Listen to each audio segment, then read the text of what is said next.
Since we've actually had useful sunshine recently, I thought I'd take a look at a solar light, and this one came from One and Beyond, I think it was, in the UK. It's a pound shop, but it's called One Beyond because some of the items are more expensive a pound, and this was more expensive a pound. This is not opening very easy.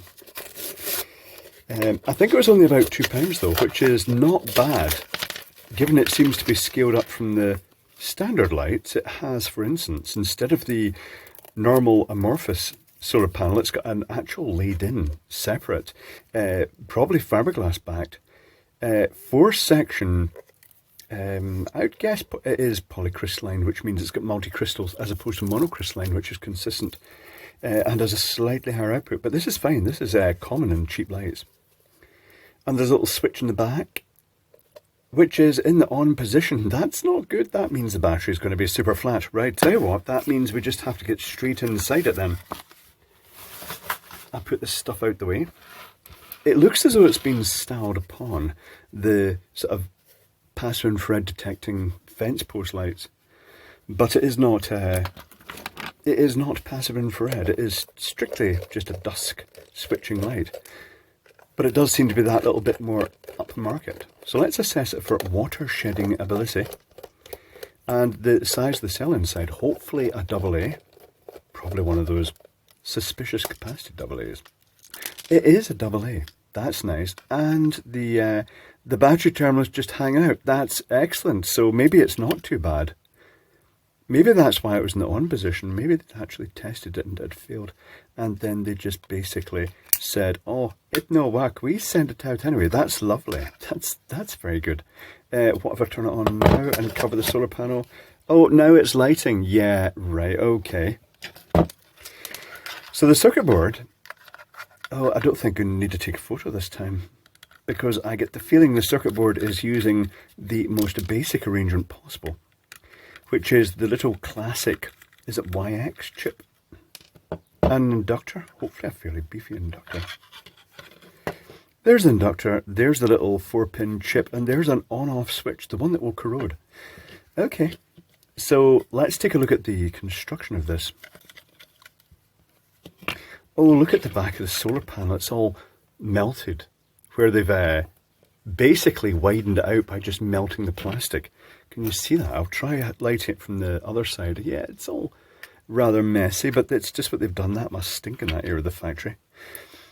The little circuit board, is it glued on or is it just basically held on with?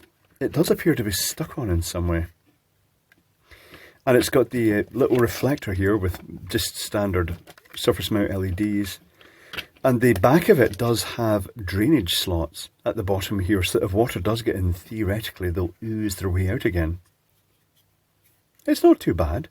But as with all these things, you know, the things that I normally recommend are bypassing the little power switch with a blob of solder across the 2 contacts, and then smothering the rest with lacquer or grease. And the battery contacts I'd recommend covering in grease as well. Just basically because otherwise, if water gets in, these will corrode around the end. This one claims to be 600 milliamp hour. Do we trust that? Do we believe that? Anyway, I shall draw the schematic of this down and then we can explore it. One moment, please. The battery is on charge. Let's go straight to the schematic. So I'll zoom in this and we can take a look. Regulars to the channel will recognize this straight away. It's a very standard solar light circuit. The YX805F, or just YX805, and it's a 4-pin chip, and you have the connection to the nickel metal hydride cell.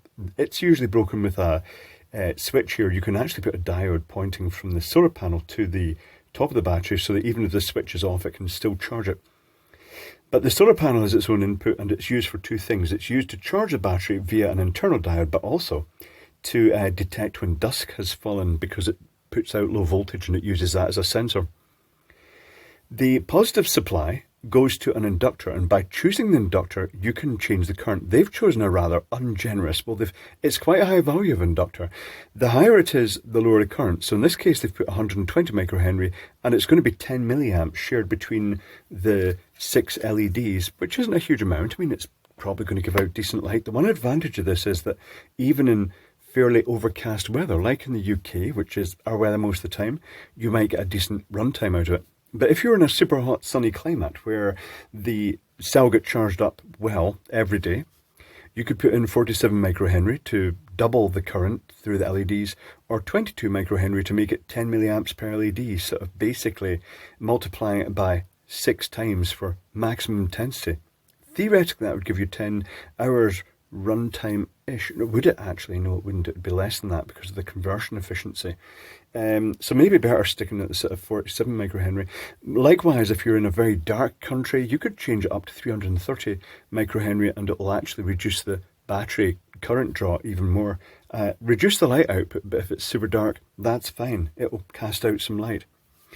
So the principle of operation is that when it detects dusk, it starts pulsing the inductor, and because this end is positive, when this end is pulled at negative because it switches it to the 0 volt rail via an internal transistor, it builds up a magnetic field, and then when it turns off again, this end goes negative and this end goes positive. Now, it's worth mentioning that technically speaking, the LED is straight across the nickel metal hydride cell all the time, and that has two effects. If the nickel metal hydride cell, if you get the switch off, quite often you'll find that the solar panel can actually try and pass current through and it'll make the LED glow. But normally, if the cell's working and not go on high impedance, it will not be able to, it'll be putting out 1.5 volts tops at full charge, and it will not be able to light the LED. Unless the LED goes leaky. That sometimes happens, and they have a parasitic current draw all day long, which is annoying. But because the inductor is switched off and this end has gone positive now, and this end's negative, it adds on top of the battery, and it boosts the voltage up to the point it can push current through the cluster of 6 LEDs and make them light. It usually also has a voltage level threshold detector in it, so it detects when the nickel metal hydride cell is running low, around about 1 volt, and it usually cuts off. It's a very clever, ultra mega mass produced chip, just because solar lights are everywhere. And as I say, the best things you could do to this light are take it apart completely, smear Vaseline or silicone grease over everything, bypass that switch, get some grease in the battery contacts, and hopefully it will give good life, as opposed to just as they're supplied in the sort of like water wicking way that, you know, they just often these little units get corroded, but you can apply that protection and get a bit more life out of them. Likewise, if you have a particularly favourite light, you can usually just swap the nickel metal hydride cell in them. So really, for the cost, it's not too bad. I mean, it did have a technical flaw, and it's not super generous output, but it's still a functional light, and for the cost, it's absolutely fine. It's very acceptable indeed.